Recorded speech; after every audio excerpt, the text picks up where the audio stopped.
compañeros. Muchas gracias, Paola. Bueno, pues no hay fecha que no llegue ni plazo que no se cumpla y estamos aquí en nuestra clase de amparo. Buenos Les voy días, a María, ¿cómo está? muy bien, gracias a Dios. Aquí estamos con mucho entusiasmo, eh, compartiéndoles un poquito de lo mucho que vimos esta semana en el órgano jurisdiccional en el que estoy y mucho de lo que pasó aquí en México en atención a todos los cambios que han habido eh, y evidentemente estamos con noticias que son parteaguas históricos. No sé si ustedes sabían, esta semana la Suprema Corte de Justicia de la Nación, por primera vez desde hace más de 100 años, tuvo una sesión itinerante.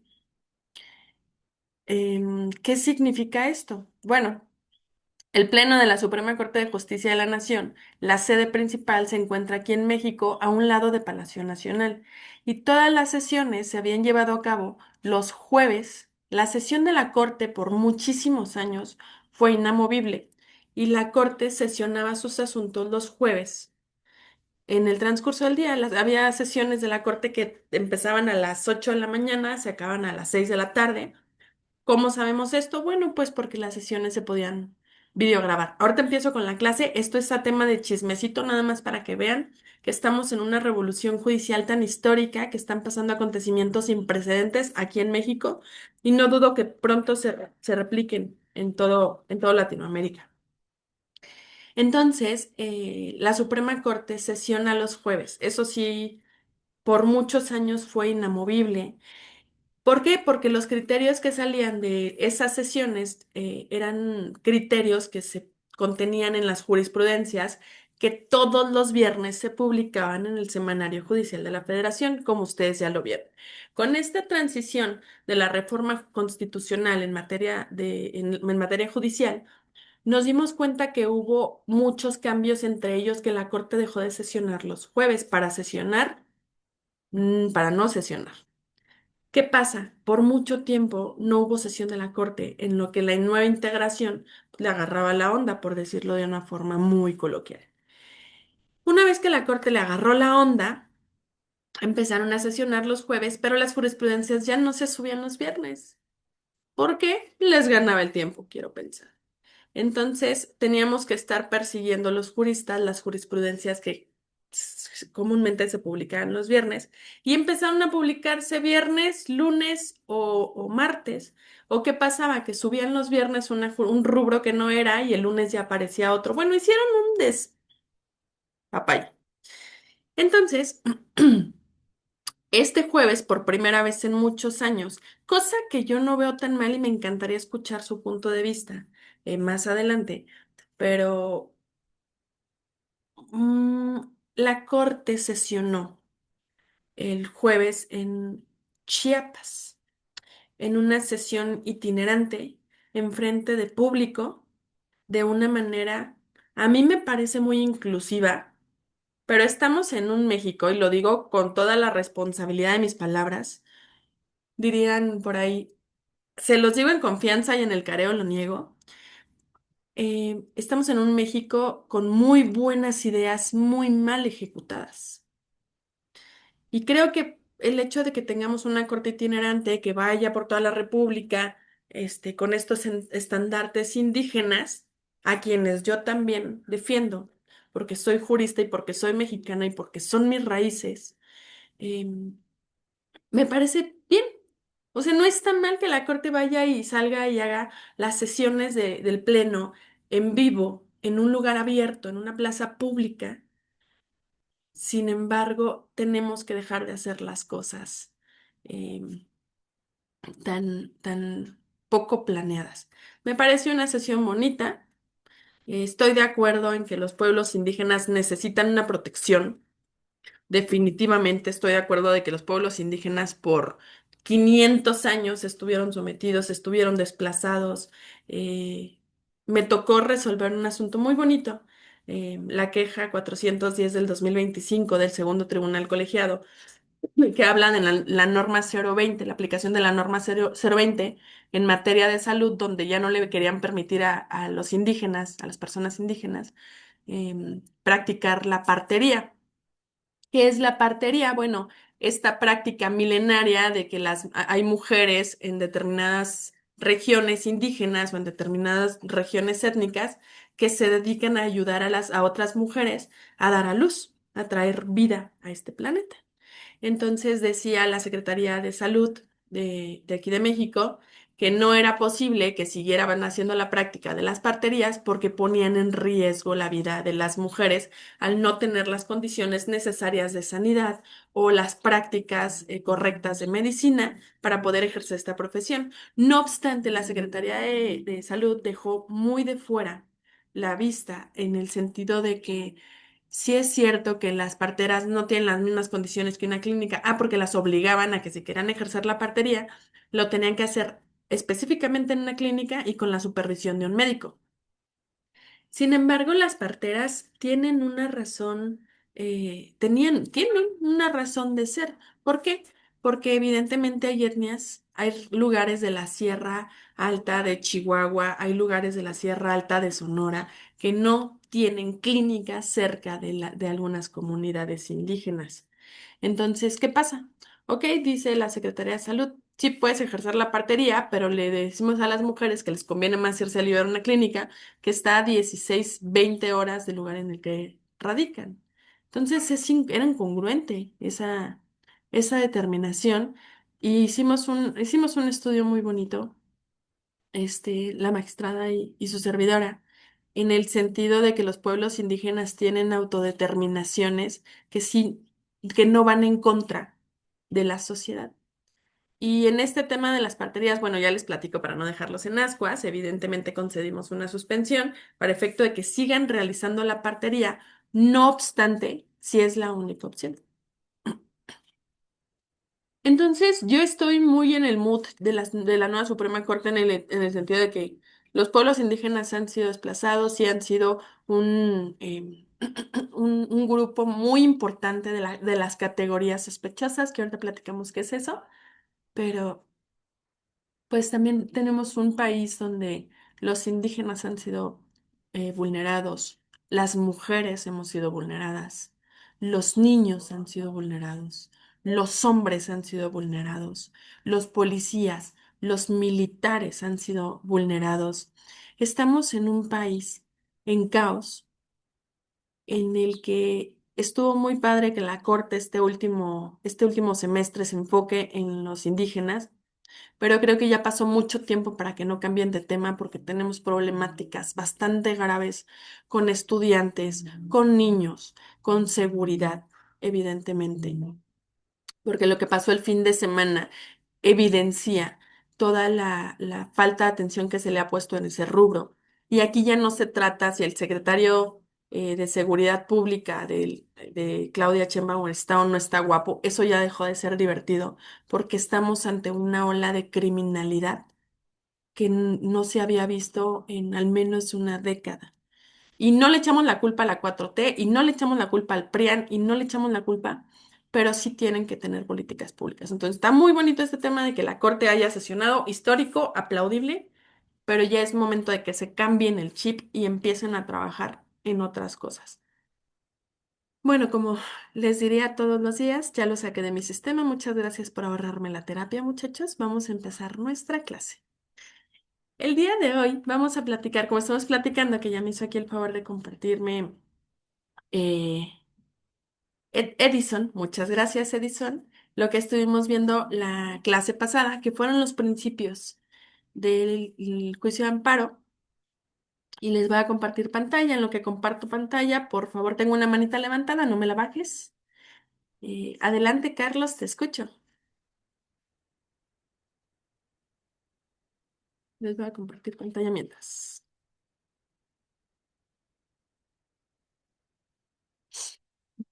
Mm.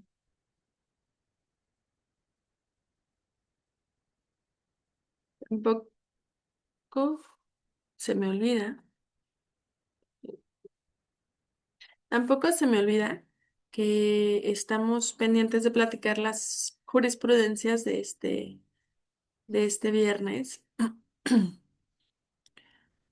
para efectos de darle más carnita nuestra clase. Pero bueno, vamos a desarrollar el temario porque si no, este, no vamos a avanzar. Les pido por favor que me digan si ya pueden ver mi pantalla.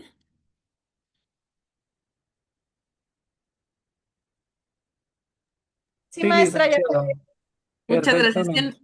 Tienen que ver un archivo de Word en el que estábamos trabajando, ¿se acuerdan?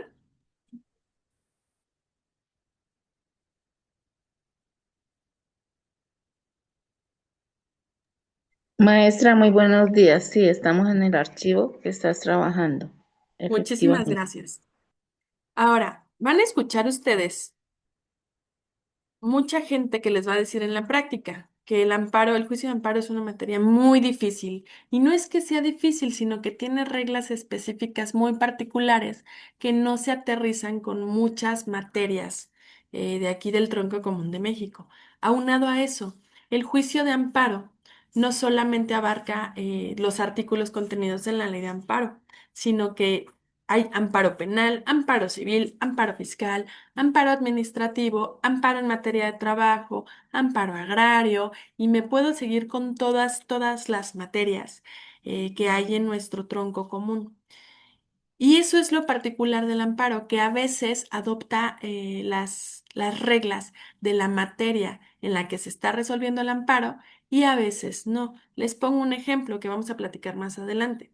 La suplencia de la queja, el artículo 79 de la Ley de Amparo, como lo platicábamos, nos dice que tenemos una serie de categorías sospechosas. ¿Qué es la categoría sospechosa, maestra? Porque se escucha bastante penalista, pero en realidad no lo es. Una categoría sospechosa son aquellos gremios, aquellos grupos o sectores de la sociedad en los que la autoridad tiene que poner atención para efecto del no vulnerar los derechos y no solo no vulnerarlos, sino defenderlos. La Corte, desde la novena época, ha establecido protocolos. Estos protocolos se dedican a atender los asuntos de categorías sospechosas. Por ejemplo, el protocolo para juzgar con perspectiva de género. Las mujeres estamos en una categoría sospechosa. Sospechosa, ¿por qué? Porque la Corte determina y los legisladores han determinado que sí pueden vulnerarse nuestros derechos por el simple hecho de pertenecer a este grupo. ¿Qué otra categoría sospechosa tenemos? Ya lo platicábamos. Bueno, los indígenas, las personas privadas de su libertad en los centros de reinserción social, las víctimas, las personas adultas mayores, los niños y los adolescentes, etcétera. Entonces, ya que tenemos esta visión, necesitamos determinar que primero que nada, si tenemos nosotros un juicio de amparo propio o con nuestros clientes, hay que definir primero gracias a las comunidades LGBT. Exacto, Diana, muchísimas gracias. Dana, muchísimas gracias. Y tenemos bueno, cada vez se va ampliando más las categorías sospechosas, para bien o para mal, porque estamos desenfocándonos de la generalidad. Y también esto de particularizar o de individualizar nuestros grupos, va excluyendo grupos que también pueden en su momento volverse categorías sospechosas. Entonces, primero que nada, si a nosotros nos cae un amparo, o si queremos empezar a promover un amparo o entenderle al amparo, necesitamos determinar lo más importante de nuestro amparo, la competencia. ¿Por qué es lo más importante? Porque con independencia de la procedencia, primero que nada tenemos que saber en dónde depositarlo, a quién dirigirlo, hacia dónde encaminarlo. Y la competencia, chavos, tenemos que existen en materia de amparo cuatro tipos de competencia. El primer tipo de competencia lo va a definir la materia. ¿Cómo podemos saber qué asuntos ¿o qué materia es mi asunto? Muy sencillo, este es un tip que yo les doy. Lo aprendí desde que estaba en mi año 1 de formación en el juicio de amparo, en el Poder Judicial de la Federación. Y la verdad es que creo que encontré una fórmula bastante interesante que a mí me sirve hasta la fecha para determinar los amparos. A mí la materia para determinar la materia, me la da la autoridad más el acto reclamado, más el acto reclamado, más la autoridad ejecutora. En ese orden. ¿Por qué? Bueno, vamos a desentrañar por qué el acto, la autoridad responsable, perdona que le voy a poner, que son diferentes, más el acto, más la autoridad ejecutora, me da la competencia. Primero me voy a centrar en mi autoridad responsable. Si mi autoridad responsable es la Junta Laboral de Conciliación y Arbitraje, pues lo más probable, Junta Laboral de Conciliación y Arbitraje, lo más probable es que mi asunto sea ¿en qué materia, Gaby? Laboral. Muchas gracias. Exacto. Laboral. Si mi acto reclamado es un laudo,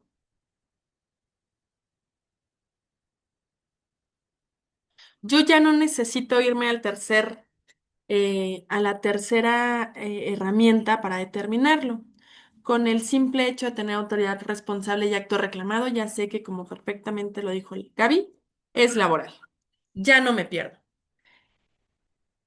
Pero hay asuntos donde sí necesito llegar a este tercer elemento, que es la autoridad ejecutora, para determinar mi competencia. Por ejemplo, mi autoridad responsable es la Secretaría de Trabajo y Previsión Social. Aquí le pido, por favor, vamos a ver quién va a ser nuestra próxima víctima. Dana. Dana, si mi autoridad responsable es la Secretaría de Trabajo y Previsión Social, ¿qué tipo de asunto podría ser mi amparo?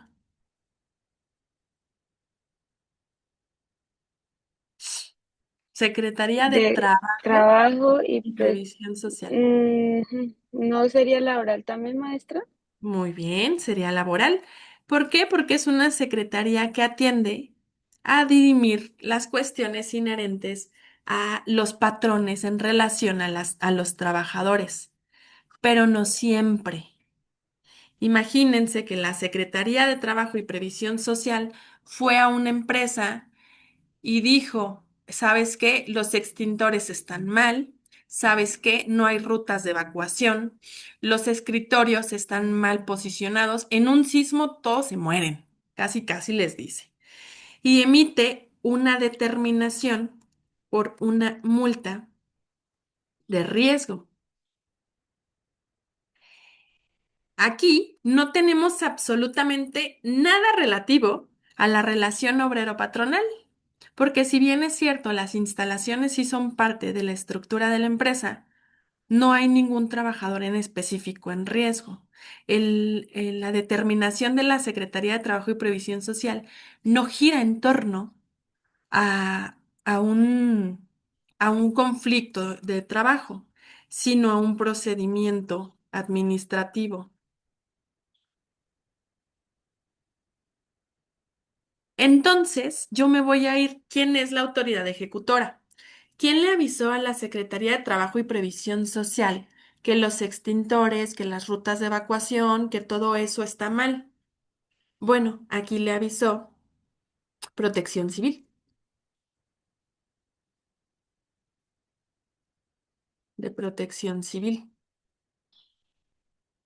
Si ustedes se dan cuenta, nuestro amparo ya tuvo un giro de 360 grados, porque si bien es cierto, como perfectamente lo dijo Dana, la Secretaría de Trabajo y Previsión Social dirime cuestiones de trabajo, pero no al 100%. Voy a agarrar otra víctima, a quien tenga la cámara apagada, le voy a preguntar, Gustavo, por favor. Maestra, buenos días. Buenos días, qué gusto saludarte. Igualmente, Gustavo, con este escenario que tenemos enfrente, qué materia es mi juicio de amparo? civil. No, No, Pero como tú no estás relacionado tanto con las instituciones mexicanas, te voy a dar una pista. Chécate en medio el acto reclamado de dónde deriva. procedimiento administrativo. Entonces, mi amparo es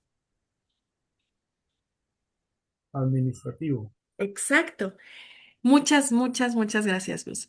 Esto Bueno, es lo que hace complejo el amparo, que parece que tiene reglas similares al resto de las materias, bueno, al resto, al resto de las materias a las que resuelve, pero en realidad no. Esta fórmula a mí me ha servido por mucho tiempo para determinar la competencia en cuestiones de materia. ¿En dónde lo voy a presentar? Porque aquí en México tenemos juzgados de distrito especializados en materia civil, en todas las materias. En este caso estamos hablando de amparo indirecto. El amparo indirecto lo conocen los juzgados de distrito. Por regla general, vamos a empezar con la regla general. Los juzgados de distrito. También excepcionalmente, que lo vamos a ver más adelante, lo conocen los tribunales de alzada. Solo en materia, solamente en penal y civil o mercantil. ¿Ok? Para todas las demás, no hay tribunales de alzada, solamente civil, mercantil y penal. En México tienen tribunales de alzada, todas las demás las conoce el juzgado de distrito. Entonces, ahorita estamos atendiendo a esta premisa. Si yo quiero presentar un asunto en el juzgado de distrito, pero no sé qué materia es, bueno, empezamos con esta fórmula. La autoridad responsable me da la competencia. Vámonos con el ejemplo número 3, ya para dejarlo bien definido. Tenemos que es un centro de justicia penal federal. Mi autoridad responsable es un centro de justicia penal federal. Mi acto reclamado es un auto de vinculación a proceso. Y mi autoridad ejecutora es el director del Centro Preventivo y de Reinserción Social 9, Federal 9, Centro Penitenciario, que le llaman a los federales. Vamos a ver si quedó claro. Vamos a agarrar otra víctima que tenga su cámara apagada. Si no quieren Ma- participar, saben que me... Maestra, ese mi concepto usted lo acaba de mencionar ahí, y A cuando ver, por hablamos de favor. penitenciario y todo es penal, maestra. Por supuesto que sí, muchísimas gracias. Exacto. ¿Quién abrió el micrófono? No vi. Diego, maestra, Muchas Diego. gracias, Diego. Excelente. Exacto. Entonces, así es como vamos aterrizando la competencia en cuestión materiales. Esta fórmula la desarrolló su servidora, porque cuando yo era una joven, una pequeña joven, no hace mucho tampoco, exageremos, em, se me complicaba primero aterrizar la materia. Entonces me puse a observar de los cientos, su servidora ya por mis manos han pasado, sin exagerar, más de 10,000 amparos. em, y mi primer trabajo en el Poder Judicial era clasificar los amparos y designarlos a los órganos. Entonces, esta fórmula me sirvió mucho para saber cómo clasificarlo y no la van a encontrar en ningún libro. Estas se las comparto con mucho gusto para que ustedes puedan aterrizar eh, más fácil la competencia. A mí me sirvió con todo el cariño, espero que también a ustedes les sirva. Entonces, ya que determinamos la materia, aquí tenemos que atender. Ahora sí, vámonos a lo jurídico. ¿Por qué? Porque tenemos cuestiones internas en el Poder Judicial.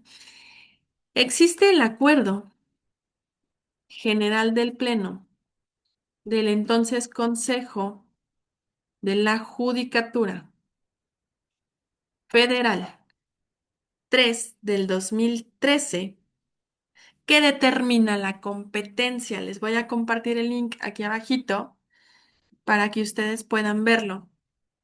Además, ahorita lo descargo aquí en la computadora y se los mando. Este acuerdo general del Pleno del Consejo de la Judicatura Federal que establece las disposiciones en cuestiones de materia, bla, bla, bla, bla, bla, tiene un rubro bastante largo, Pero aquí lo importante es esto. Este 3 del 2013 es lo único que necesitan. Y es más, ¿saben qué? Como ustedes son un grupo que quiero mucho y son personas que quiero mucho porque en el transcurso de mi trayectoria ya he convivido con ustedes, les voy a compartir cómo vamos a buscar este documento que nos va a servir también para ahorita que analicemos la competencia por territorio. Miren, les voy a compartir pantalla. Voy a abrir una nueva página de internet para que de cero ustedes aprendan cómo podemos encontrar todos los documentos inherentes a, a las cuestiones administrativas internas del Consejo de la Judicatura Federal. Aquí pueden ver mi pantalla, pero seguimos viendo el mismo documento, ¿verdad? Ya habíamos pasado como a Google, creo. Ok, perfecto. Mira, les voy a compartir esto. Aquí vamos a entrar a la página del entonces Consejo, ahora órgano de administración judicial.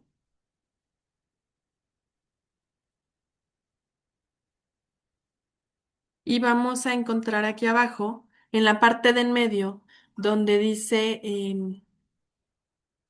sitios de interés, todo esto. Vamos, aquí al final, vamos a encontrar un rubro que dice normativa. Les pongo la página desde el principio para que la identifiquemos mejor. Miren. Si alcanzan a ver, esta es la página del órgano de administración judicial, entonces Consejo de la Judicatura Federal. Le bajan un poquito y vamos a encontrar sitios de interés y va a decir normativa. Aquí le damos clic y nos va a arrojar a un buscador. Tarda bastante, está un poco lento y a veces tú buscas algo y no te da lo que necesitas, pero esperemos que hoy esté bien configurado y no me haga quedar mal. En la parte izquierda, toda la lateral izquierda, vamos a ver el buscador que nos interesa. En este buscador podemos buscar los acuerdos generales del Pleno por palabra o frase. Ojo, ¿cuál es la diferencia entre esto y las jurisprudencias? Es un abismo. El Consejo de la Judicatura Federal, ahora órgano de administración judicial, es el que se encarga de regular toda la estructura del Poder Judicial de la Federación. Lo que no está en la ley orgánica del Poder Judicial lo vamos a encontrar aquí.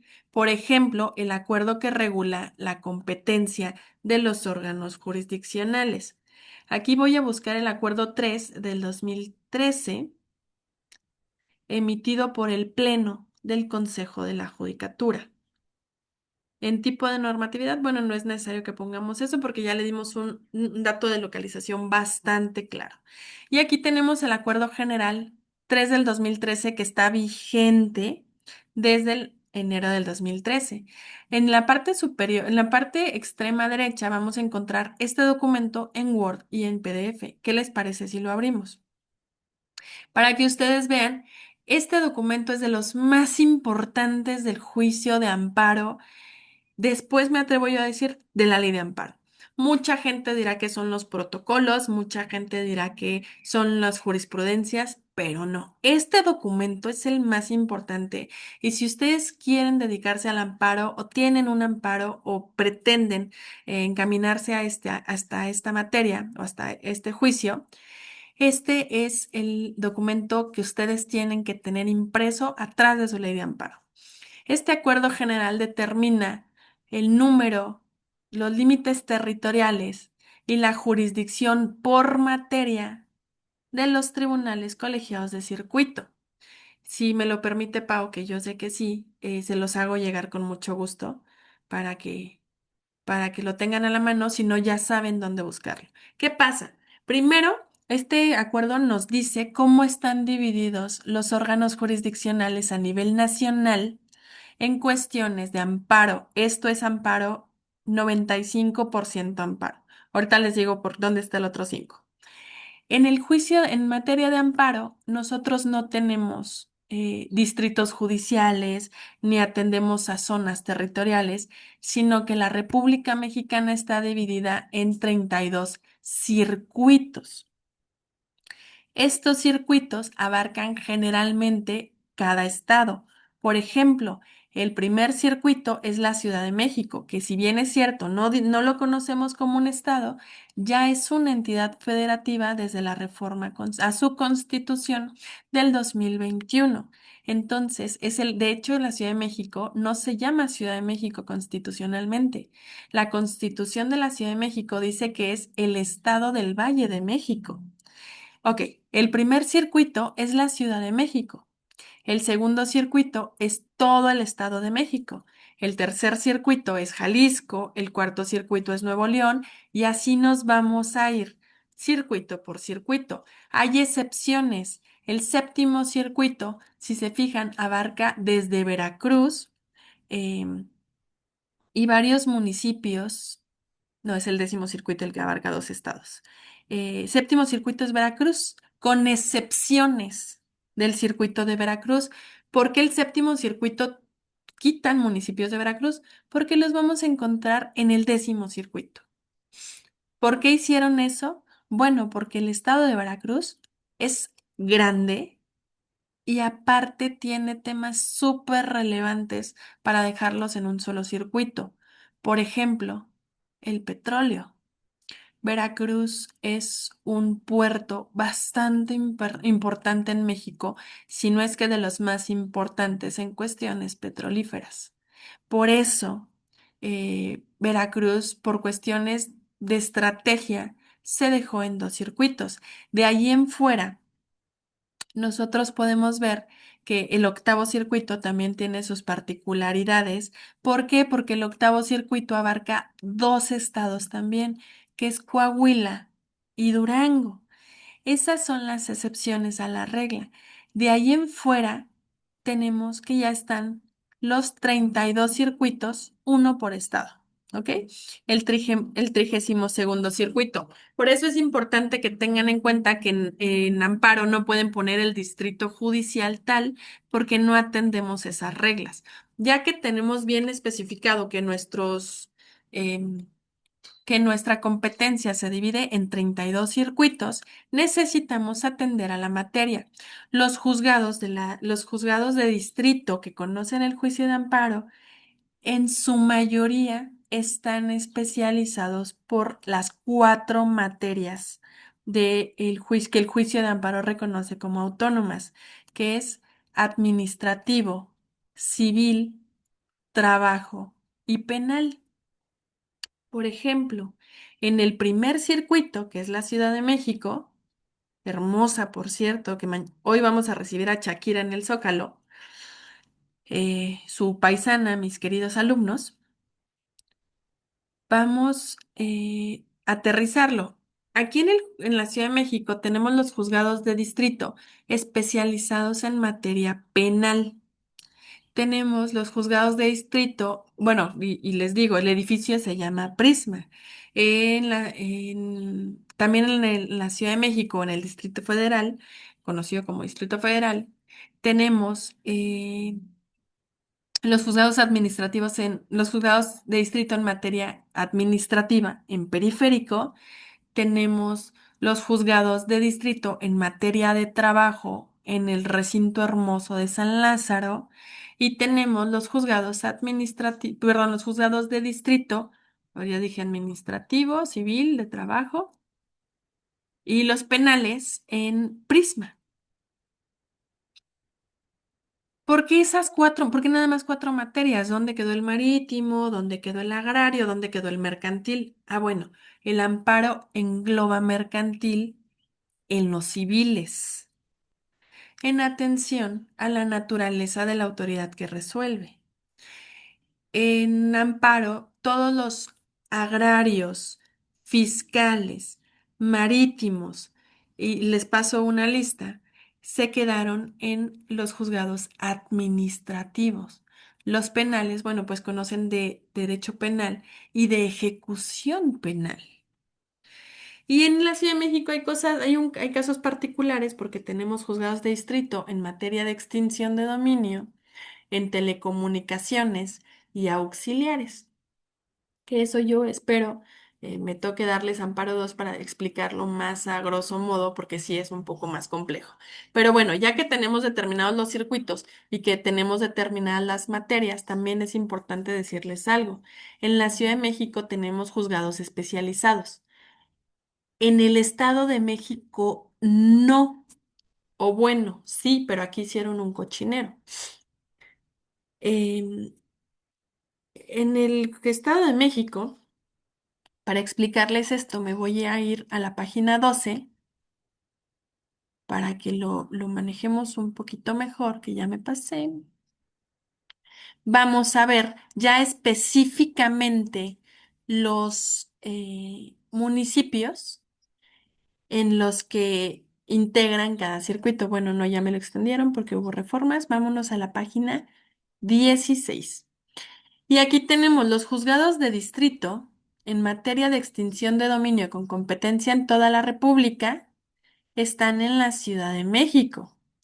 Del segundo circuito, los juzgados de distrito de procesos penales federales y en materia de amparo y de juicios federales están en Toluca. Y estos juzgados van a conocer lo relativo a estos municipios. Y aquí empezamos con el amparo por la competencia por territorio, chavos. Los juzgados de Toluca van a conocer estos municipios.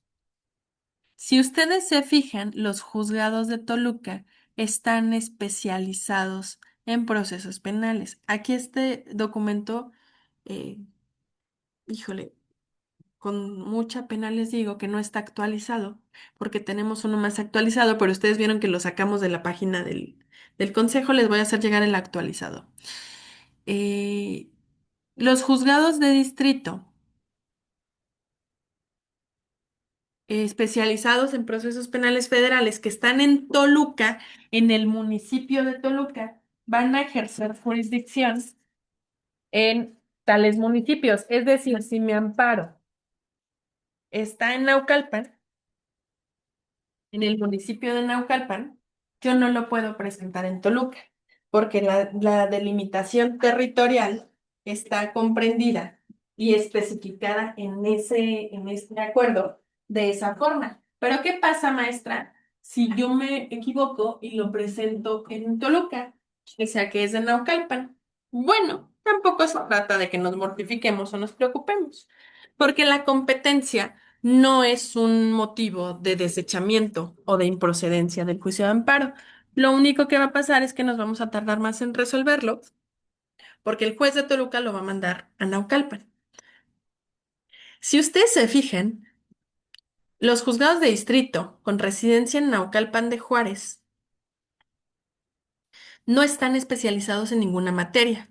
¿Qué significa esto?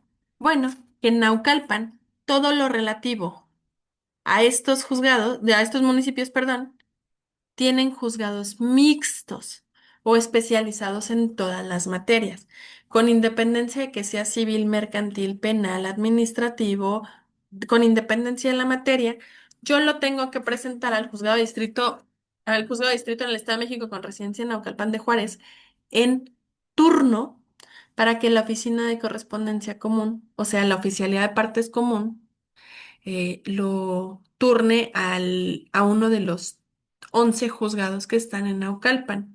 Lo mismo pasa con esa.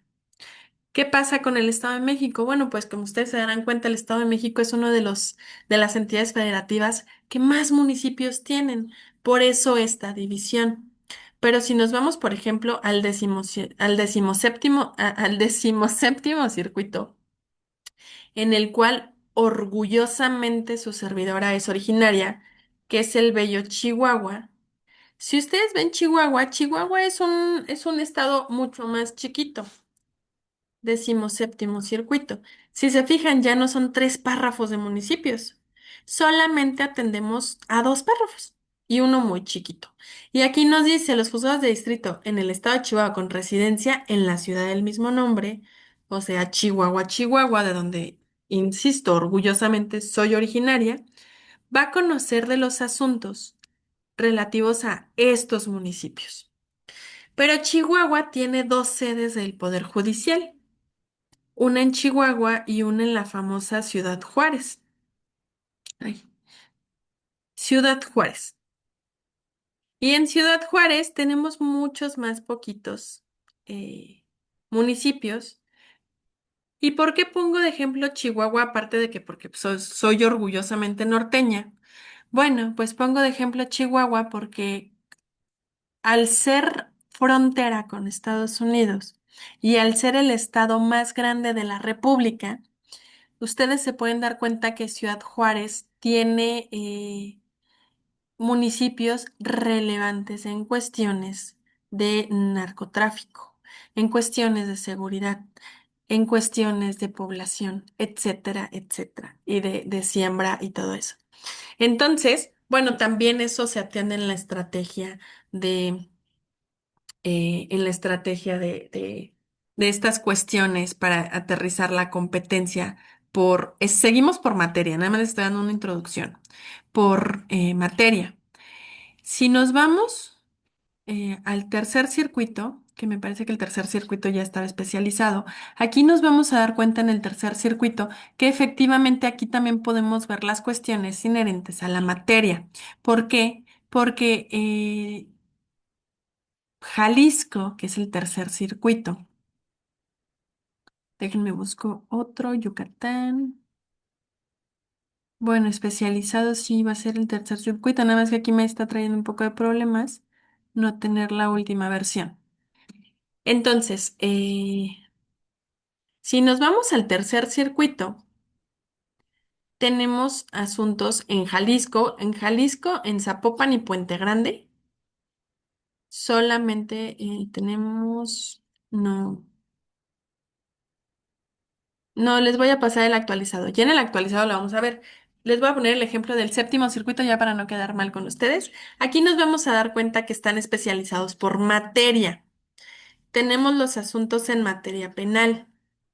Y dice el acuerdo general, los asuntos en materia penal en el estado de Veracruz los van en estos municipios lo van a conocer los juzgados de procesos penales federales y de amparo en materia penal. A lo que voy con esto es que este acuerdo nos dice en qué materia tengo que presentar mi juicio de amparo una vez que yo ya identifiqué sobre qué versa mi juicio de amparo. El primer análisis que vamos a hacer es sobre qué versa, como ya lo vimos. Si la autoridad más el acto reclamado más la autoridad ejecutora ya me dijo que es penal y yo estoy en Veracruz, bueno, me voy a ir a este acuerdo, voy a buscar Veracruz, séptimo circuito, y me dice que son los juzgados especializados en materia de procesos penales y materia de amparo. Una vez que ya tenemos identificado este acuerdo general, vamos a aterrizarlo en la oficina de correspondencia común. Para nosotros presentar nuestro juicio de amparo, y una vez que ya tengamos bien delimitado este análisis, vamos a señalar en el rubro de nuestra demanda a quién va dirigido. Y les voy a volver a compartir el documento en el que estábamos trabajando para que por favor me digan si lo pueden visualizar. Ahí estamos visualizando el documento, ¿verdad? Sí, maestra. Muchas gracias. Entonces, vamos a aterrizar el ejemplo que perfectamente nos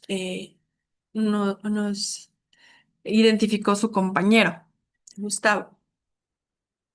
Si tengo, que es el Centro de Justicia Penal Federal, el auto de vinculación a proceso y mi autoridad ejecutora es el director del Centro Preventivo y del Centro Penitenciario de Reinserción Social o de Readaptación Social Federal 9, yo lo voy a dirigir. Vamos a hacer Centro de Justicia Penal Federal en Toluca. Es el auto de vinculación a proceso. ¿A quién lo tengo que dirigir? Lo primero que va a decir mi demanda va a decir juez de distrito en materia de amparo penal en el Estado de México con residencia en Gaby, ¿a dónde lo dirijo?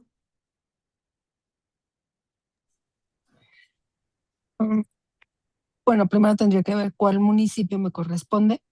Mi autoridad responsable es el Centro de Justicia Penal Federal en Toluca. Ujú. Pues lo tengo que dirigir a Toluca, ¿no? Excelente, excelente, listo. Entonces ya tenemos por materia cómo aterrizar nuestros juicios de amparo. ¿Alguna duda con la materia?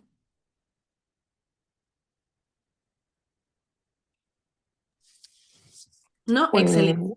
¿Sí? es un poquito, pero bueno, yo creo que si nos comparte, como ya nos dijo su, su hoja del Word, Ujú. pues ya lo podemos ir descifrando más fácil, ¿no?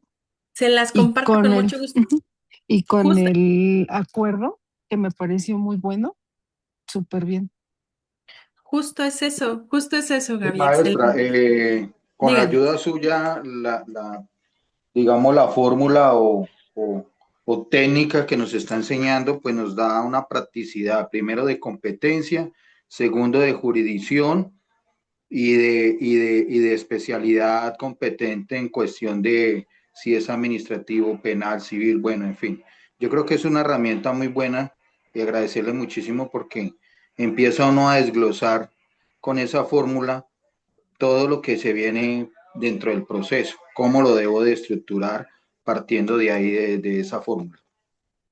Muchas gracias, Diego. Música para mis oídos, muchachos. Les voy a decir algo.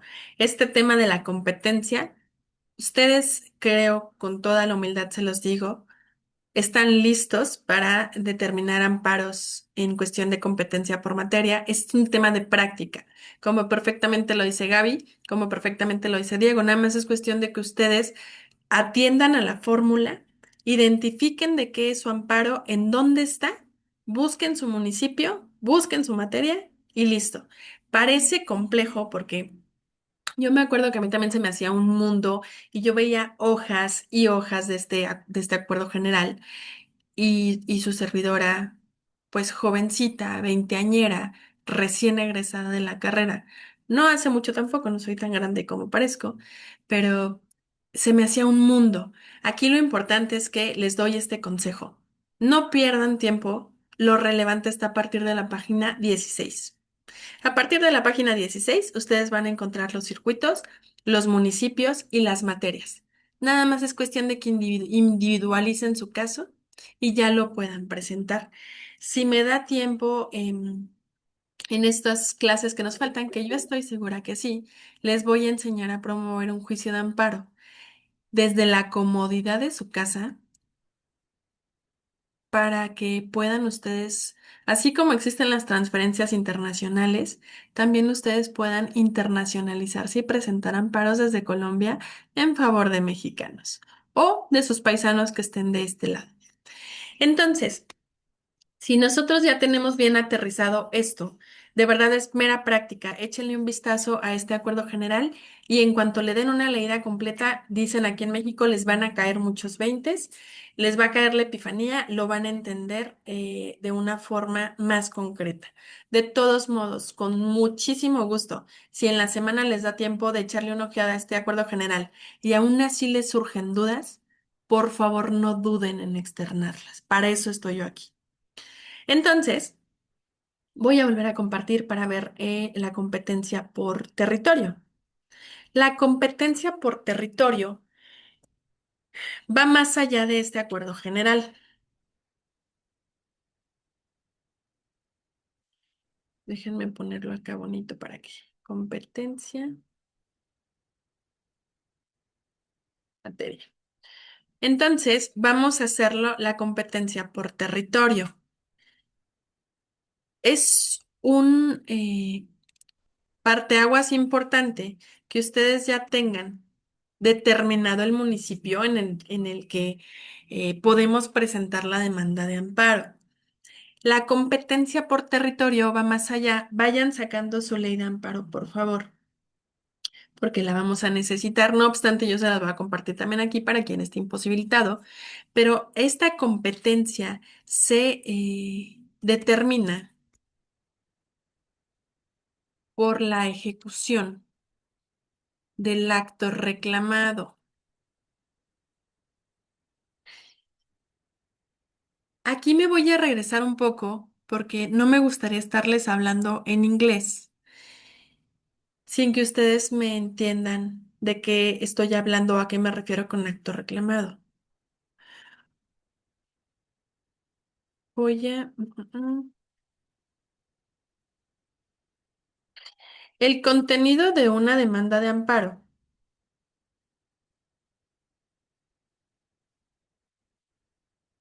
nos va a servir precisamente para que entendamos un poquito mejor estas cuestiones de la ley de amparo. El artículo 108 nos dice que debe contener el, una demanda de amparo. Fíjense que ahorita estoy desarrollando el temario como me lo pasaron y voy a desatender un poquito eso porque me parece más importante que primero sepamos esta estructura y entendamos el porqué de la competencia antes de que podamos aterrizar la competencia en sí misma. Veo una manita levantada. Dana, por favor. Maestra, bueno, se me apagó el micrófono. Una pregunta, por ejemplo, pues ya vimos que por estados se determina la competencia, ¿no? Ujú. Entonces, a nivel interno de cada estado, pues están los municipios, las ciudades. Entonces, así un ejemplo hipotético de que haya dos estados allá, Jalisco y, por ejemplo, oye, Chihuahua. Chihuahua. Entonces, por ejemplo, yo soy de Jalisco, pero estuve trabajando un año en una ciudad de Chihuahua. ¿Me puedes decir una ciudad? Chihuahua, Chihuahua, Chihuahua. ¿Es un estado o una ciudad? ¿O Chihuahua es no un tiene ciudades estado, internas? la ciudad de Chihuahua está dentro del estado de Chihuahua. Ujú. Entonces, yo trabajé, por ejemplo, un año en la ciudad de Chihuahua, Ujú. ¿sí? Allá, ¿cómo se determina dónde se instaura el amparo aparte del departamento? Por ejemplo, donde se violó el derecho fundamental o donde está la persona actualmente, ¿sí? Entonces, yo estoy en Jalisco, pero a mí me violaron el derecho fundamental en Chihuahua. Por ejemplo, aquí en Colombia se haría directamente donde fue violado el derecho fundamental, ¿sí? ¿Allá es de la misma manera o lo hace donde está el receptor o la persona? Dana, acabas de poner en la mesa un tema muy interesante. Fíjate que te voy a felicitar públicamente en frente de tus compañeros porque vas un paso adelante de tu servidora. En los comentarios, cuando yo estaba manejando la materia, tú ya estabas preguntándote por la competencia y ahorita que voy a abordar la competencia, tú ya te estás yendo a las reglas especiales de la competencia por territorio. Te felicito y es una excelente pregunta que sí contempla la ley de amparo expresamente. Exacto, así como lo dice su compañera, yo ya sé en qué materia es mi asunto, ¿ok? Ya eso ya está determinado. Para la competencia, el contenido de la demanda no los voy a agobiar, me voy rápido. El primer requisito que debe tener una demanda es el quejoso. ¿Quién es el quejoso? La persona a la que se vulneró el derecho humano. El segundo tiene que ser el tercero interesado. No siempre tenemos tercero interesado. ¿Quién es esta figura? Bueno, la figura del tercero interesado. Les voy a poner los artículos por si me quieren seguir. Artículo quinto, fracción primera, y me voy a ir en orden para que no nos perdamos. El quejoso, digo, el tercero interesado es a la persona que le interesa que subsista el acto reclamado. Ah, caray, maestra, ¿cómo va a haber alguien que pretenda o que quiera que subsista una violación a un derecho? Ok, la respuesta es muy sencilla. Tenemos justamente estos parámetros en donde sí puede haber un juicio de amparo dentro de un proceso judicial. Por ejemplo, si a mí me quitan mi casa y me sentencian, pero yo me di cuenta que en el proceso hubo irregularidades, la persona que se ganó mi casa, cuando yo promuevo el amparo para que le quiten ese valor a la sentencia reclamada, pues no va a estar de acuerdo. Entonces el tercero interesa, esa persona se convierte en tercera interesada porque le interesa que subsista el acto reclamado. Por ejemplo, en un caso, en un auto de vinculación a proceso, que yo creo que ya lo vieron ustedes en penal. En el auto de vinculación a proceso, yo soy el imputado y promuevo un juicio de amparo en contra de ese auto que me vincula a mí a un proceso penal para que se me determine o no la responsabilidad de algún delito. ¿Quién es el tercero interesado? ¿A quién le interesa que subsista ese acto? A la gente del Ministerio Público o al fiscal en el caso, dependiendo de en qué fuero nos encontremos. Pues el fiscal va a estar interesado en que ese auto de vinculación a proceso subsista. Esta es la figura del tercero interesado. Después del tercero interesado tenemos la autoridad responsable. ¿Quién es la autoridad responsable? Bueno, pues la autoridad que precisamente cometió esta violación. La autoridad responsable se divide en ordenadora y en ejecutora. Ah, caray, ¿cómo está eso? Es muy sencillo. La autoridad responsable ordenadora es la que no necesariamente hace una violación directa al derecho humano, pero sí es la que instruye que se ejecute esa violación. Por ejemplo, cuando un agente del Ministerio Público ordena una detención, ordena o emite una orden de presentación forzosa a un ciudadano común, ella está ordenando esa detención, ella está ordenando esa retención del ciudadano. Pero ¿quién la ejecuta?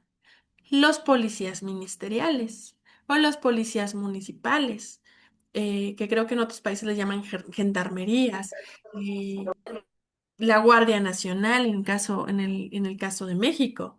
Entonces aquí sí tenemos en estos casos una autoridad ordenadora y una ejecutora, que era lo que platicábamos hace rato.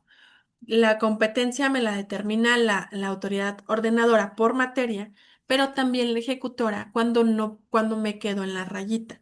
Y por último, es el agente del ministerio, bueno, el fiscal federal. En todos los juicios de amparo, en todos, interviene un fiscal adscrito al órgano jurisdiccional. ¿Para qué? Pues precisamente para que vele por el cumplimiento de las sentencias de amparo. Si un juez de amparo ordena algo, por mucho que sea el presidente de la República, se tiene que acatar. Si un juez de amparo emite una determinación donde dice que un decreto emitido por la mismísima presidenta de la República es inconstitucional, la presidenta no lo puede ejecutar. Jerárquicamente están en diversos planos, pero lo que se dice, lo que se determina en materia de amparo se tiene que cumplir sí o sí. De ahí la trascendencia de la reforma. Por eso le quitaron tanto peso a los juzgados federales y a los tribunales federales. Voy contigo en un momento, Dana. Dice, este juicio de amparo. Este juicio de amparo fue creado precisamente a raíz de todas las violaciones, como platicábamos, que se cometieron en 1917, terminada o concluida la Revolución Mexicana, eh, en relación a los trabajadores, a las mujeres, a los campesinos. Y estuvo muy bonito porque tenemos padres de amparo aquí en México. Yo luego les platicaré, pero a mí me interesa que conozcan más bien el juicio de amparo más allá de su historia. Y un día les voy a dar una clase especial de historia de Amparo porque es preciosa. El Amparo nació en Yucatán en 1841, aquí en México. Se estableció por primera vez en nuestra Constitución de 1917. Y la primera suspensión de plano, la primera suspensión de... paren todo, déjenme. Nico. Ay. La primera suspensión de paren todo fue porque iban a ejecutar a un soldado. Esa fue la primera suspensión de plano en México. El primer juicio de amparo que se concedió en México fue no por un juez de distrito, fue por un alcalde, porque a un campesino le iban a quitar sus tierras. Y dijo: "Ch, vamos a parar todo en lo que investigamos qué está pasando. No pueden violar, no pueden quitar las tierras a esta señora, ¿a dónde se va a ir? Entonces vamos a suspender todos los actos judiciales. Yo les voy a rendir un informe. Yo no mandé absolutamente nada para que le quitaran sus tierras". Y ese fue el primer juicio de amparo que tenemos registrado no solo en México, sino a nivel Latinoamérica, porque el amparo es orgullosamente mexicano. En Chile se lo pelean un poquito, pero en realidad si atendemos a la naturaleza de este primer acto documentado, el amparo es mexicano. Entonces, en 1815, perdón, a raíz de la revolución, se me cruzaron, no es 1917, sino fue desde 1815, sí fue en la Constitución de 1917, pero en la de 1857 ya traíamos nociones. Morelos, José María Morelos y Pavón, que no se llamaba así en la vida real. Su verdadero nombre está larguísimo y solo me acuerdo que se llama Teclo. Bueno, José María Morelos y Pavón dijo que todo el que se queje con justicia tenga un tribunal que lo escuche, lo ampare y lo defienda en contra del arbitrario. Por eso tan importante la reforma judicial que nos dieron en México. Por eso nos pusieron ese freno, porque los juicios de amparo ya estaban deteniendo eh, los decretos del presidente Andrés Manuel López Obrador que afectaban sus políticas públicas, y lo que un juez de amparo dice se tiene que cumplir. Luego vamos a ver las medidas de apremio y los delitos. Espero me toque darles amparo 2 para que los platiquemos, porque o sea, pueden cesar hasta un presidente. Ahora sí, Dana, estoy contigo. Maestra, qué pena, pero según eso era mi pregunta. Por ejemplo, si se emite un fallo, creo que ya es sentencia de amparo, y Ujú. hay un cumplimiento parcial, es decir, que no, o sea, se cumple pero no a cabalidad, acá procede lo que es el incidente de desacato. Allá, por ejemplo, como nos dices que las medidas son muy fuertes, en Ujú. caso de que un funcionario o una entidad no dé cumplimiento, ¿qué acción jurisdiccional se podría, o sea, podría emitir, o ya se daría mediante, no sé, responsabilidad penal o multas, o cómo sería? Sí, mira, la belleza del amparo es que vamos escalando. Primero empezamos con un apercibimiento, le llamamos aquí en México. ¿Qué es un apercibimiento? Nada más y nada menos que una amenaza. Si no cumples, te voy a imponer 230 UMAS, unidades de medida de actualización, que es lo que utilizamos aquí en México, de multa. 230 es lo mínimo que con lo que podemos amenazar. Que andamos las 230, yo creo que han de andar como por los 26,000 pesos. Cada UMA son, me parece que 114 pesos. Entonces, multiplica las 230 por 114 y esa es la primera amenaza. Si no la cumplen, lo puedes amenazar hasta 2 veces y elevarle la cuantía de la multa. Si no cumple, le impones la multa y amenazas a su superior jerárquico con ponerle la misma multa. Generalmente ahí les da frío y ahí empiezan a cumplir la sentencia. ¿Por qué? Se los va a aterrizar un ejemplo real. A la gente del Ministerio Público que le dices, dale acceso a la carpeta de investigación a la víctima. Y el agente del Ministerio Público la perdió. Entonces se le pasa porque tienen mucho trabajo. No le da acceso. En el cumplimiento de la sentencia, no le da acceso conforme al artículo 196 de la Ley de Amparo. La segunda vez no le da acceso, la multamos y nos vamos al fiscal general del estado.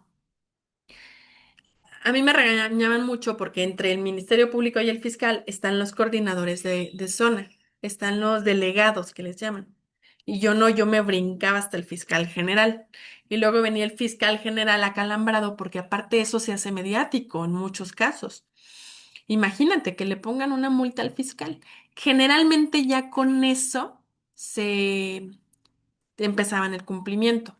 Si el fiscal no cumple, yo todavía le daba chance al fiscal y le decía, bueno, te voy a dar otra advertencia y por lo pronto a tu agente del Ministerio Público, yo iniciaba un incidente de incumplimiento a la sentencia o de inejecución, solicitándole al tribunal colegiado, que era mi superior jerárquico, que es ahorita en donde estoy, eh, que cesara, que suspendiera al agente del Ministerio Público, o sea, que lo corrieran. Entonces yo ya estoy por cuerdas separadas pidiendo la destitución del agente del Ministerio Público y multando al fiscal. Generalmente ahí me cumplían, porque el Ministerio Público pues ya sentía la respiración y el miedo en la nuca. Entonces ahí generalmente ya me respondían y me cumplían o me reponían el procedimiento o me informaban la imposibilidad de dar cumplimiento a la sentencia porque habían perdido las constancias o lo que tú quieras, que bueno, eso ya era responsabilidad interna del Ministerio Público. Si todavía no, lo puedes elevar al fiscal general de justicia, al fiscal general, al fiscal bueno, a la Procuraduría Federal de la República, Fiscalía General de la República, perdónenme, se me fue, para solicitar, obviamente le ponen la multa al fiscal y lo vas elevando y lo vas elevando y le vas elevando y lo vas elevando hasta que corras a todos. Afortunadamente nunca ha pasado porque sí les da frío, porque saben que un tribunal colegiado, si un tribunal colegiado emite la separación del cargo de un funcionario, no solamente lo separan del cargo, sino lo pueden inhabilitar con independencia de la responsabilidad penal, o sea, puede terminar en el bote de la responsabilidad penal por el incumplimiento a una demanda de amparo. El artículo 238, del 238 al 268, contempla la punibilidad de cuánto tiempo puede estar un servidor público en la cárcel por no dar cumplimiento a una demanda de amparo e incluso particulares también incurren en delitos en materia de amparo.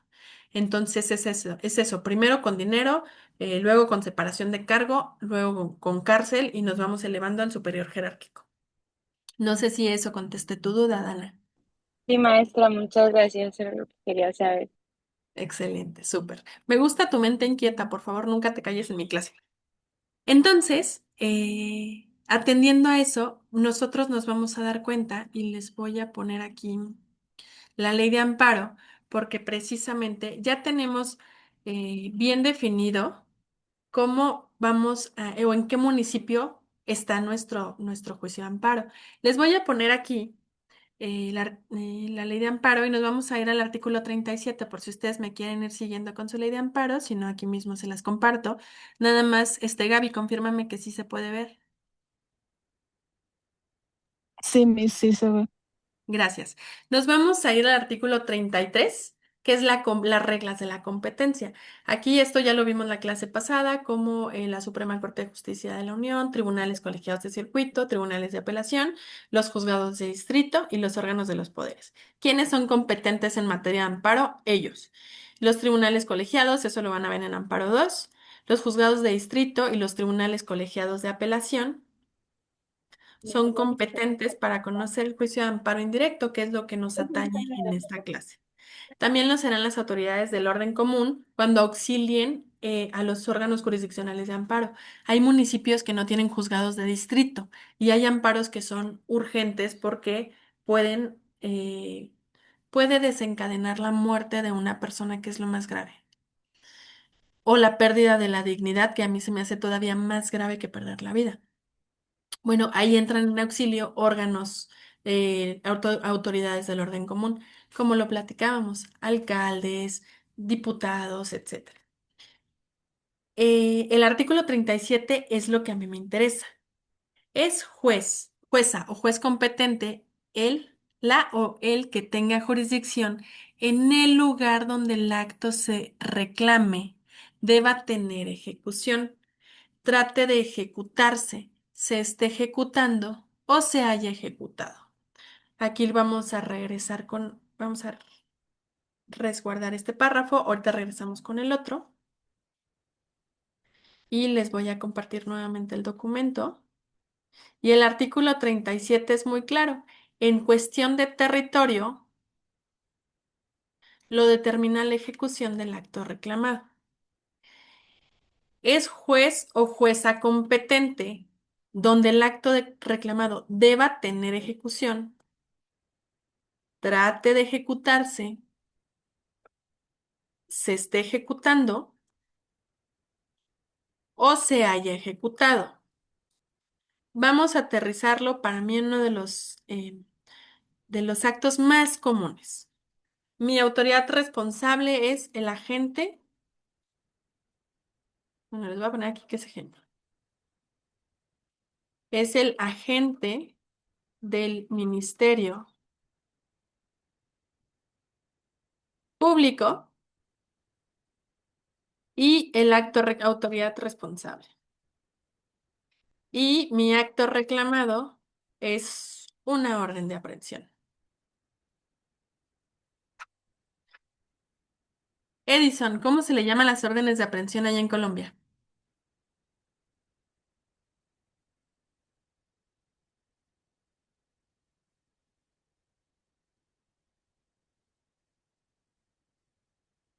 Ya no está Edison, Orden de ¿verdad? captura, si no estoy mal. Orden Muchas de gracias, captura. sí. Gracias, es lo mismo. Aquí se llama orden de aprehensión. Nada más quería ver si podía aterrizar el ejemplo allá en Colombia. El agente del Ministerio Público y una orden de aprehensión. ¿Qué tenemos? Bueno, pues que este asunto aquí en México es penal. Pero el agente del Ministerio Público, es más, el quejoso, vive en Toluca, Estado de México. Y dice que el 28 de febrero del 2026 se presentaron dos sujetos vestidos de negro en donde le decían que tenían una orden de aprehensión en su contra, emitida por el agente del Ministerio Público de Toluca. Ok, aquí ya tenemos nuestros antecedentes y se los juro, así son las demandas de amparo en contra de orden de aprehensión y a veces, voy a decir groserías. Paola, si no puedo, fréname, por favor. A veces en las demandas de amparo dicen, autoridad responsable, agente del Ministerio Público. Acto reclamado, orden de aprehensión. Antecedentes. Llegaron dos sujetos vestidos de negro. Yo los atendí por la ventana y me dijeron, ahora sí ya valiste madre, ya te cargó la chingada, traemos una orden de aprehensión en tu contra emitida por el agente del Ministerio Público en Toluca. Se los juro, ustedes se van a dar cuenta cada vez que vean una demanda de amparo de este tipo aquí en México, que el común denominador es usar esas palabras. A mí me da esta risa porque parece un guión de un programa, de algún programa de televisión de Laura Bozzo, pero se los juro que así está. Entonces, aquí tenemos ya dónde pretende ejecutarse. Dana, por favor, tú que mi mente inquieta de la clase. Atendiendo al artículo 37 en relación al Acuerdo General 3 del 2013, ¿quién tiene que conocer mi juicio de amparo? El juez de distrito en materia penal. ¿En dónde? En el Estado de México. ¿Te escucho? ¿Con residencia ahí? Con residencia también en el Estado de México. Sí, pero sí se está tratando de ejecutar. Si el es juez competente, si la competencia por territorio la determina el lugar donde el acto deba tener ejecución, trate de ejecutarse, se esté ejecutando o se haya ejecutado y mi quejoso vive aquí, ¿dónde voy a presentar mi demanda? ¿Quién es competente? O sea, ¿dónde él está en Toluca o dónde está el juez? Eso es lo que me estás preguntando. Exacto, eso es lo que te estoy preguntando. El acontecimiento pasó en Toluca, ¿no? Así es. Entonces, ¿sería en Toluca? Excelente, excelente. Muy bien, Dana. Ya tienen nociones básicas de la competencia de amparo en cuestión de competencia por territorio. Ahora, ¿qué pasa? Como lo dice, como lo dijo Dana perfectamente en su premisa. Si la orden de aprehensión se emitió en Toluca, pero obviamente al quejoso le dio frío y se fue a vivir a Chihuahua y lo detuvieron. Ahí, ¿quién es competente para conocer? En atención a lo que dice el primer párrafo del artículo 37.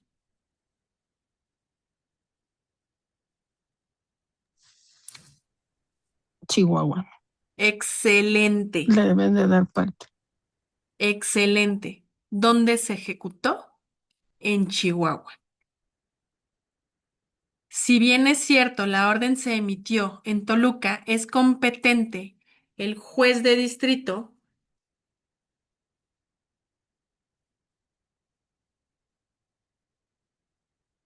El juez de distrito, aquí no hay materias en el estado de Chihuahua,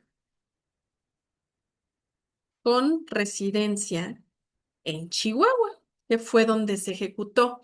Ahora, entiendo perfectamente la premisa que nos planteó Dana, que también es muy interesante. ¿Qué pasa cuando la ejecución material del acto se realiza en dos lugares o de manera continuada empieza a ejecutarse en un lugar y termina ejecutándose en otro? Vámonos al segundo párrafo del artículo 37. Si el acto reclamado puede tener ejecución en más de un distrito o ha comenzado a ejecutarse en uno de ellos y sigue ejecutándose en otro, es competente el juez o jueza de distrito ante quien se presente la demanda. Punto. La Suprema Corte, aquí, ¿qué pantalla están viendo? La Donde negra. tiene seleccionado el párrafo. Creo Excelente. que Gracias, vamos a regresarnos. Aquí la Corte le ha llamado a estos asuntos asuntos de prevención. Voy a pegar aquí el párrafo 2. Si el acto puede tener ejecución en más de un distrito o ha comenzado a ejecutarse en uno de ellos y sigue ejecutándose en otro, es competente el juez ante el que se presente la demanda. A estos asuntos se les llama competencia a prevención.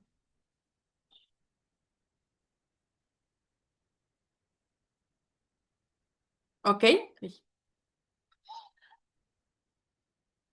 ¿Cómo puede ser eso?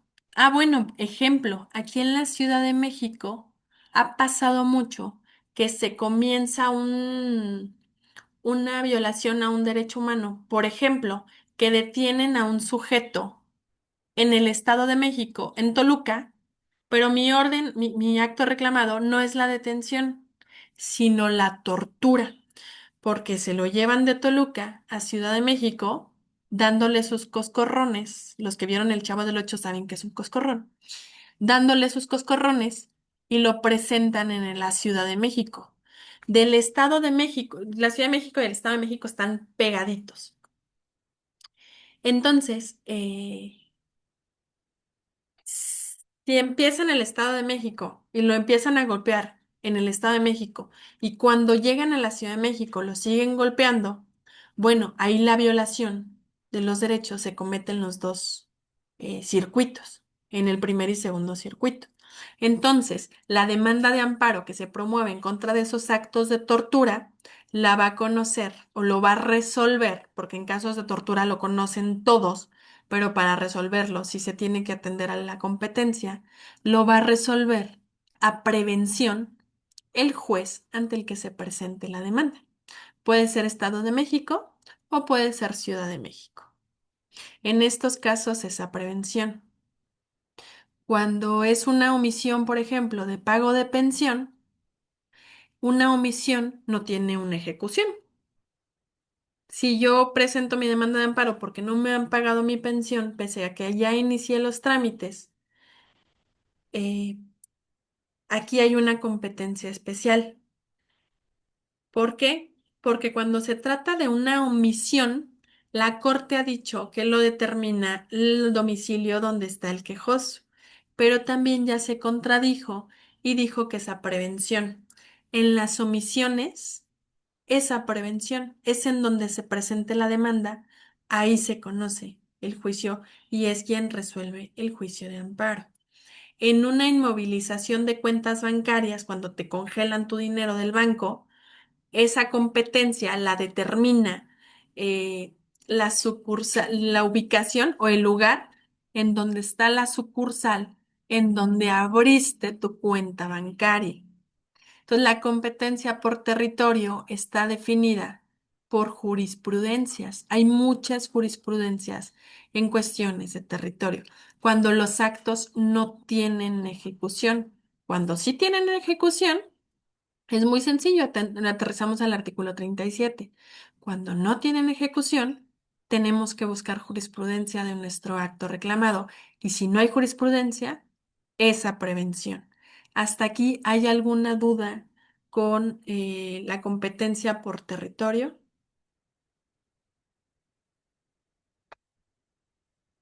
¿Competencia por materia? ¿No? Excelente. Ya abarcamos los dos temas más complejos de la competencia. Ya después vamos a ver en cuestiones de amparo la competencia por turno. Es una cosa súper sencilla, administrativa y la competencia en los asuntos urgentes para la siguiente clase. Si mi memoria no me falla, hemos concluido la clase. Sé que van a empezar con una maestra muy buena que quiero mucho, trátenmela bonito, por favor. Es una gran amiga, la licenciada Liliana Bueno. Si es en esta clase, Pau, donde se integra la licenciada Liliana. Bueno, yo creo que en un momento nos estarán confirmando, pero les agradezco mucho su atención. Insisto, si tienen dudas, ya no nos dio tiempo de revisar las jurisprudencias, pero en serio, esa clase, esa tarea no es por mí, es por ustedes.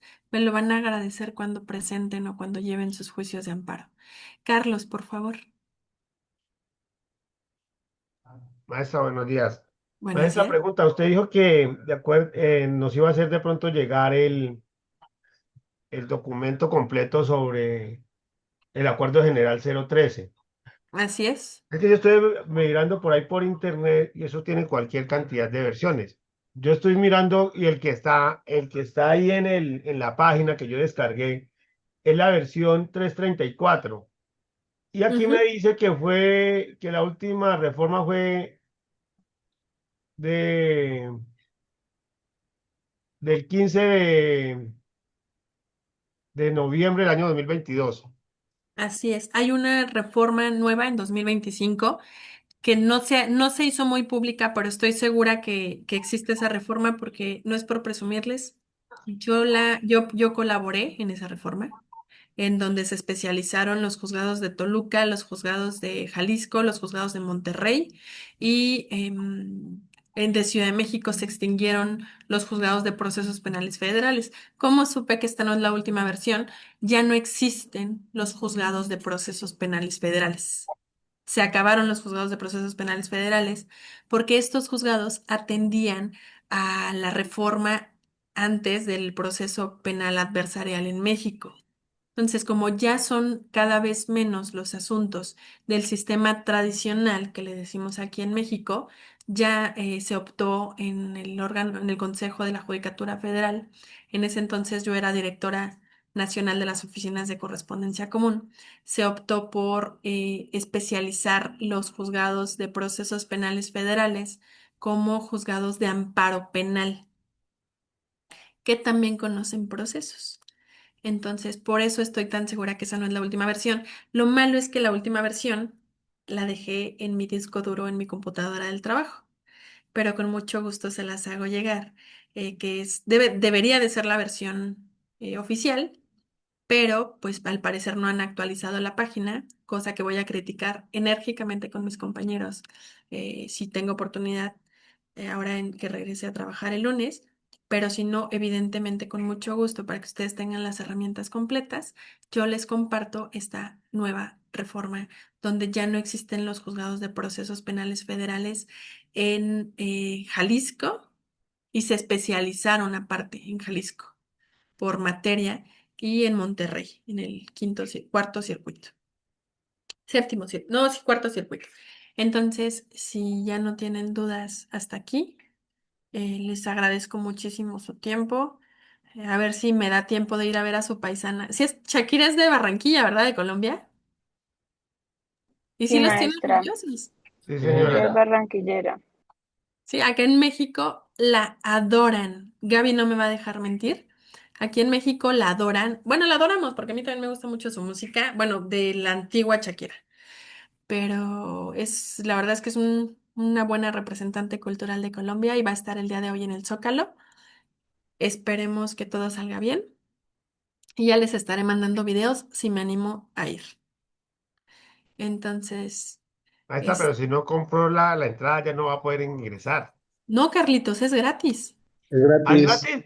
Es Sí, gratis. Peor todavía, peor increíble. todavía. Ya debería, maestra, ya Vamos a ver la deberías estar punta. haciendo fila Te ya para juro que desde ingresar. ayer están haciendo fila, desde ayer en la mañana están haciendo fila en el Zócalo. No, la verdad es que yo no voy a ir.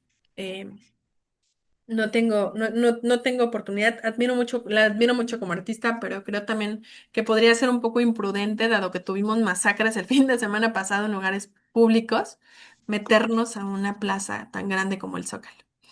Es mi opinión personal, yo no me voy a poner en riesgo, pero sé que Shakira va a estar aquí muy cuidada, la queremos mucho. Y bueno, pues qué padre que sea paisana de ustedes. Muchas gracias, Miss. Muy bonita su clase, divertida, entretenida y nutritiva. Muchas gracias, Gaby. Tus comentarios de Súper verdad. padre. Me gusta mucho cuando me dicen ese tipo de cosas, así que si les nace, por favor, síganme alimentando el ego. Chavos, si tienen alguna duda respecto de la clase, eh, con todo gusto se las resuelvo. Si en el transcurso de la semana van digiriendo y les brinca alguna duda, también tienen mi número, ni modo que no. Me pueden ahí mandar un mensajito, si no en la siguiente clase, con muchísimo gusto nos vemos. Eh, Maestra, Dime, Julietita. hola maestra, no, que ahora 15 días no te pude saludar. Estoy Sí, feliz de que nos estés compartiendo tus conocimientos. Feliz de tenerte nuevamente con nosotros. Es una bendición. Es la palabra que podemos utilizar. Es una bendición tenerte como nuestra maestra una vez más y poder aprender de ti. Te agradezco mucho de todo corazón y te envío un abracito. igualmente, Julieta, qué gusto tenerte de vuelta en mis clases.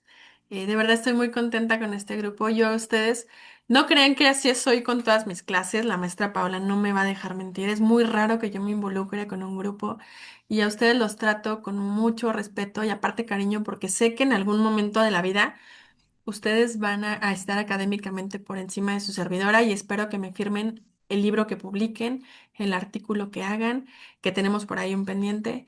Espero que cuando vayan a algún programa de televisión que los estén entrevistando, pues se acuerden de su servidora.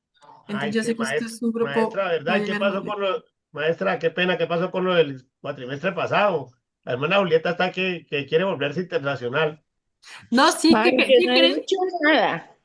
No, pero sí te tengo bien presente, Julieta, porque ¿qué creen que el director de la revista en la que yo estaba, ahorita lo ascendieron y lo hicieron una persona muy importante? Que bueno, eso también es una gran noticia y la revista está en pausa, solamente en pausa. Hemos estado platicando para ver pues, si se puede hacer algo para retomar el proyecto de la revista, pero Julieta, tu artículo está ahí formado en la primera fila y en cuanto se reanude la publicación, yo estoy segura que me van a permitir publicarlo y ya les estaremos pasando al Bueno, licenciado Carlos y a los compañeros el platícale, artículo en la dile que ahí revista. voy. Entonces, no, muchachos, si sigue en pie, también con mis alumnos de ciencias políticas que ahorita también les estoy dando, estamos haciendo esta dinámica y espero poder retomar ese proyecto pronto. Y si no, pues por lo pronto les platico que su servidora va al parecer publicar un libro con esta bella institución de Magister. Y si es así, bueno, pues estaremos recopilando los buenos artículos que nos han estado presentando.